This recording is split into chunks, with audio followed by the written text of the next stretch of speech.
అనుకుంటున్నాడేమో, నా దేవుడు నన్ను చేదరించుకుంటున్నాడేమో, అందుకే ఇంకా నేను ఎంత ప్రార్థించినా నా దేవుడు నాకు ఇవ్వట్లేదు అనుకుంటున్నాయేమో. అయితే దేవుడు అంటున్నాడు, నా ప్రియ కుమార్తె కుమారుడా, నీ కొరకు నేను మేలు దాసించాను, ఒక టయాన్ని నీకు ఇవ్వబోతున్నా అని చెప్తున్నాడు. హల్లెలూయా. తప్పగిస్తాడు దేవుడు. హల్లెలూయా. అయితే దేవుని బిడ్డలారా ఏనండి, రెండోది ఏంటంటే, ఒకటేమో దాసి ఉంచాడు, రెండోది ఏమో సిద్ధపరిచి ఉంచాడు.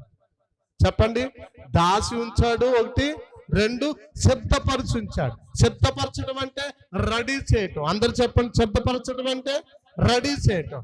పిల్లలతో అంటారు కదా, డాడీ వంట సిద్ధం అయిపోయిందిరా, రెడీ అయిపోయిందిరా. నిజం, నీ తండ్రి నీకు మేలు దాసించాడు, సిద్ధపరిచాడు. నువ్వు ఇప్పుడు ఏడుతున్నావు, నీ కన్నీరు చూస్తున్నాడు, నువ్వు ఎంతో మనోవేదన చెందుతున్నావు, నీ దేవుడు చూస్తున్నాడు.